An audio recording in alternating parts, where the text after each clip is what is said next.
घमंडी जेठानी की पहली बारिश। ढोल बाजे के साथ बड़े ही धूमधाम से सुमति देवी अपने तीनों बेटों की बारात लेकर बैंकेट हॉल में पहुंचती है और मंडप में महंगा लहंगा पहने हुए बैठी पल्लवी के पास आती है। कितनी प्यारी और सुंदर लग रही है मेरी पल्लवी बहू। भगवान करे तुझे किसी की नजर न लगे। पंडित जी जल्दी से फेरे शुरू करवाइए ताकि मैं अपनी बहू को जल्दी से अपने घर ले जा सकूं। एक तरफ जहां सुमति देवी अपने होने वाली अमीर बहू को दुल्हन के जोड़े में देखकर बहुत ही खुश होती है, वहीं मंडप में बैठी अपनी बाकी की दोनों काली बहू गीतू और गुंजन को नजरअंदाज कर देती है। जिसके बाद पंडित जी शादी के मंत्र पढ़ना शुरू कर देते हैं। सर्वमंगल मंगले शिवे सर्वार्थ साधिके शरणं त्र्यंबके गौरी नारायणी नमोस्तुते। कुछ ही देर में पूरी विधि विधान से पल्लवी, गीतू और गुंजन की शादी सुमति देवी के तीनों बेटे संजय, मुकेश और राजेश से हो जाती है। मगर विदाई के वक्त बहुत ही जोरों की बारिश शुरू हो जाती है। ये देखकर पल्लवी जल्दी से अपने पिता के दहेज में दिए गए महंगी कार में बैठ जाती है। वहीं गीतू और गुंजन बैलगाड़ी में बैठकर बारिश में भीगते हुए ससुराल आती हैं। और जैसे ही वो दोनों ससुराल के दरवाजे पर भीगी हुई आकर खड़ी होती हैं, तो पल्लवी अपनी अमीरी और पैसों का घमंड दिखाते हुए कहती है, मामी जी, क्या आपको मेरे दोनों देवर जी के लिए कहीं और रिश्ता नहीं मिल रहा था, जो आपने इन जैसी दो कौड़ी की काली कलूटी गरीबों को मेरी देवरानी बना दिया? जरा देखिए तो कितना सस्ता सा लहंगा पहना है इन्होंने, और शादी के दिन भी पैरों में एक सैंडल नहीं बल्कि चप्पल है। और तो और इन दोनों के बैलगाड़ी में बैठकर ससुराल आने के कारण हमारी कितनी बेइज्जती हुई होगी। पता नहीं पल्लवी बहू, तेरे इन दोनों देवर ने इन नजर बट्टू में क्या देखा, वरना इनकी औकात नहीं थी मेरे घर की बहू बनने की। खुद को अपनी अमीर घमंडी जेठानी के आगे बेइज्जत होता देखकर गीतू और गुंजन को बहुत ही ज्यादा बुरा लगता है और उनकी आंखों में आंसू आ जाते हैं। मगर वो चुपचाप खड़ी होकर अपनी सास और जेठानी के तानों को सुन लेते हैं। तभी सुमित कहता है, बस बहुत हो गया माँ, गुंजन और नीतू हमारी पत्नियां हैं, आप उनकी इस तरीके से बेइज्जती नहीं कर सकती। अरे बेइज्जती तो हमारी हुई है और इस घर खानदान की। वो तो पल्लवी के पिताजी ने उतना महंगा बैंकेट हॉल बुक किया था, उन दोनों के गरीब बाप ने शादी में एक अठन्नी भी खर्चा नहीं किया। और तो और विदाई के समय दहेज न देना पड़े, इसीलिए कैसे हाथ जोड़कर खड़े हो गए। माँ जी, हमारे बाबू जेठानी जी के पिताजी की तरह अमीर पैसे वाले नहीं। आपको जो कुछ कहना है हमें कहिए, हमारे पिता को नहीं।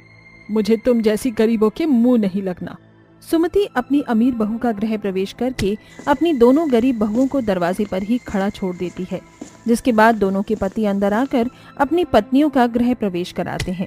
अगले दिन सुबह सुबह गीतू और गुंजन जल्दी उठकर ससुराल की पूरी साफ सफाई करके पहली रसोई में बहुत अच्छा खाना बनाती हैं।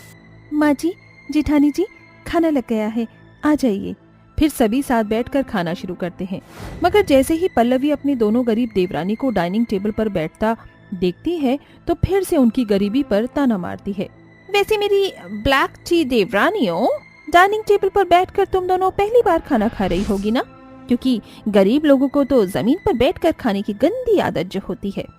हाँ जेठानी जी, आपने सही कहा, क्योंकि हम जैसे गरीब लोगों के लिए महंगे शौक की आदत नहीं होती, क्योंकि हम जमीन पर बैठकर भी खुशी से खाते हैं। गीतू की बात सुनकर पल्लवी चुप हो जाती है। इसी तरह समय बीतता जाता है। इसीलिए पल्लवी अमीर और हाई क्लास घर परिवार से आई होती है, तभी वो कोई भी काम नहीं करती। वहीं गीतू और गुंजन सारा दिन काम करती।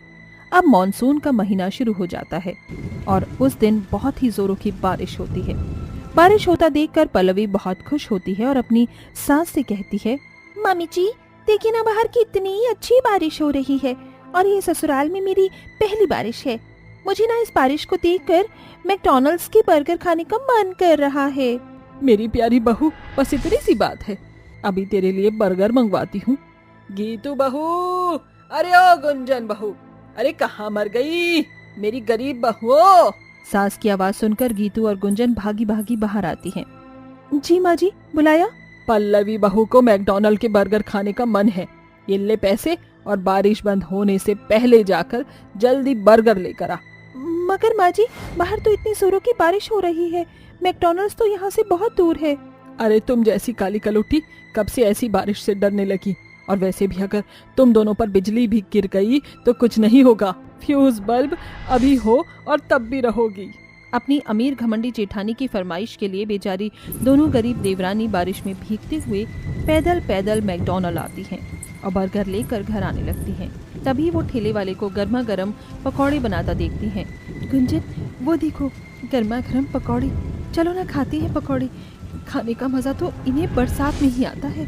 मगर कीतू, अगर पकौड़े खाने में हमें लेट हो गया और ये बर्गर ठंडा हो गया तो जेठानी जी सारा घर सर पर उठा लेंगी। एक काम करते हैं, ये थोड़े से पकौड़े पैक करवा लेते हैं, घर पर जाकर खाएंगे।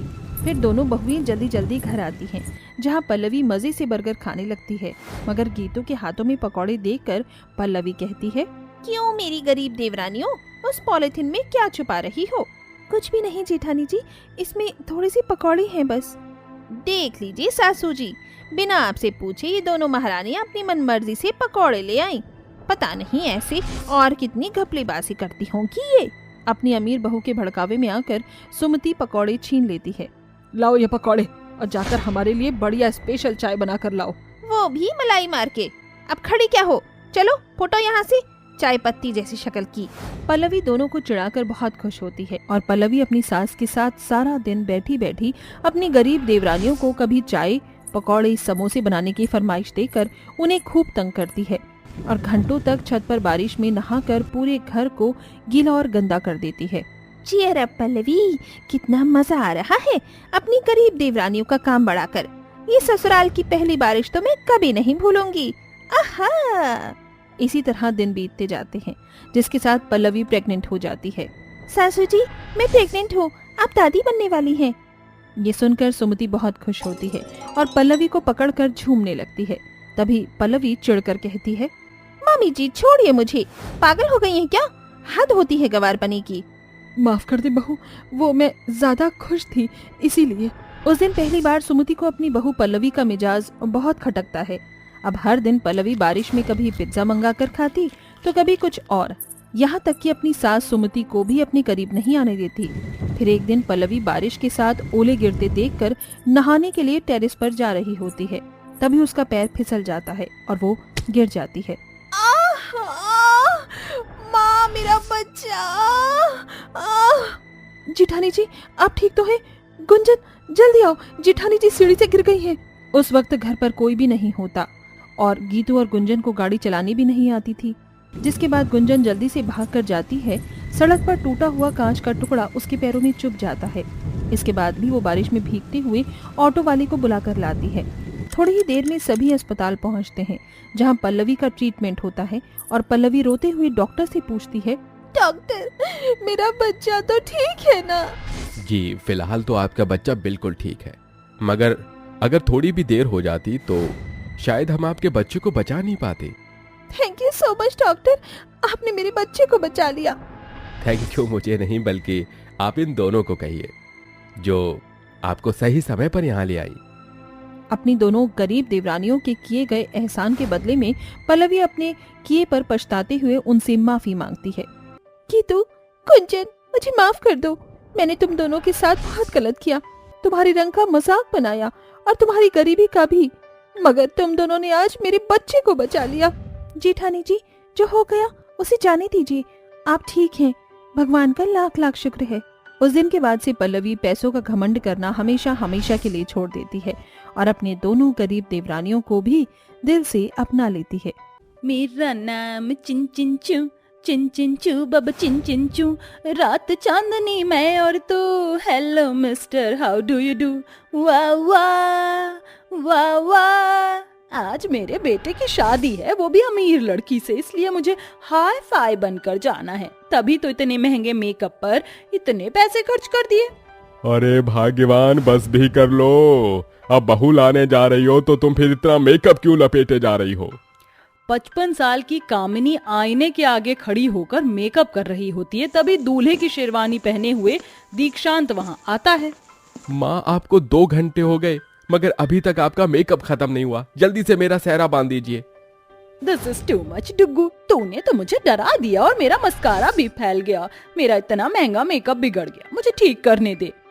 कामिनी को मेकअप ठीक करते देखकर दीक्षांत कहता है, माँ तो ऐसे मेकअप कर रही है कि वो बहू लाने नहीं बल्कि फैशन शो में जा रही है। माँ, अरे अब बस भी करो और ये सहरा बांध दो, बारात जाने को देर हो रही है। कामिनी जल्दी से दीक्षांत के सर पर सहरा सजाकर नाचते गाते हुए बारात लेकर बैंक्वेट हॉल पहुंचती हैं, जहां अपनी होने वाली बहू को महंगे लहंगे में देखकर कामिनी लालच शुरू कर देती है। अरे वाह कामिनी, तेरी होने वाली बहू तो बड़ी अमीर है, लाखों का लहंगा पहना है, तो दहेज अच्छा ही देंगे। थोड़ी देर में पल्लवी और दीक्षांत की शादी हो जाती है और पल्लवी बहू बनकर ससुराल आ जाती है। आओ आओ बहू रानी, आज से इसे अपना ही घर समझो। फिर बहू गृह प्रवेश करके अंदर आ जाती है। वैसे बहू, मैं तुम्हें बता दूं, इस घर के कुछ रूल रेगुलेशन है जिसे तुम्हें मानना पड़ेगा। सासू जी, ये कोई बिग बॉस का घर थोड़ी है जहाँ नियम कानून हो। तो अब से मान लो बहू रानी, समझ लो तुम्हारा ससुराल घर का OTT थिएटर है और मैं यहाँ की बिग बॉस और तू यहाँ की कंटेस्टेंट। जी माँ जी, जैसा आप कहें। बहू ससुराल के पहले दिन सुबह सुबह उठकर पूरे ससुराल की साफ सफाई करके पहली रसोई में अच्छा अच्छा खाना बनाती है और सभी डाइनिंग टेबल पर आकर बैठ जाते हैं। गुड मॉर्निंग मम्मी जी। क्या बात है बहू रानी, सास से पूछा भी नहीं और अपने मन से पहली रसोई की रस्म भी पूरी कर ली। वो सासू माँ ने मुझे बताया था कि पहली रसोई में क्या क्या बनता है, तो मैंने छोले पूरी और मीठे में खोए की खीर बनाई है। दीक्षांत, जल्दी से ब्रेकफास्ट कर लो, फिर पग फेरे के लिए भी जाना है। बहू के मायके जाने की बात सुनते ही कंजूस लालची कामिनी कहती है, अरे बहू, वो मैं तो तुझे बताना ही भूल गई थी कि शादी के बाद जब ससुराल से बहू पहली बार अपने मायके जाती है तो वहां से ससुराल वालों के लिए कपड़े, मिठाइयां और खास खास सास के लिए एक सोने का जेवर लाती है। मगर माँ जी, मैंने तो ऐसी किसी रस्म के बारे में सुना ही नहीं। कोई बात नहीं, मैंने बता दिया ना, अब जा भी और खाली हाथ मत आना वरना अपशकुन होता है। बेचारी बहू अपनी लालची सास की कही गई महंगी फरमाइश लेकर मायके आती है और लौटते वक्त अपने सास ससुर के लिए कपड़े, मिठाइयां और सोने के झुमके बनवा कर लाती है, जिसमें उसके मायके वालों का बहुत पैसा खर्चा होता है। अरे आ गई बहू तू? जी माँ जी, ये लीजिए सारा सामान ले आई हूँ। अरे अरे अरे अरे बहू, तेरी माँ ने मेरे लिए कितनी सस्ती साड़ी भेजी है, जरा डिब्बा तो खोल, देखूं तो सही समदन जी ने कौन सी मिठाई भेजी है, कहीं सस्ते 150-200 वाले रसगुल्ले तो नहीं भेज दिए।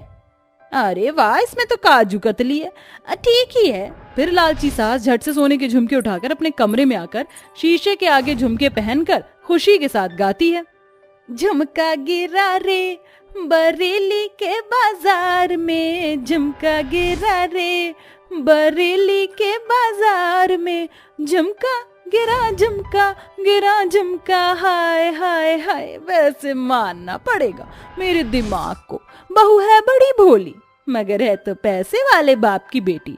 अब तो बस ये रिवाज का चक्कर चलाकर मैं बहू से अपने लालच को पूरा करूंगी। ऐसे ही दिन गुजरते जाते हैं, जिसके साथ सास का लालच आग की तरह लपटे पकड़ता है और अब तीज का त्योहार पास आ जाता है।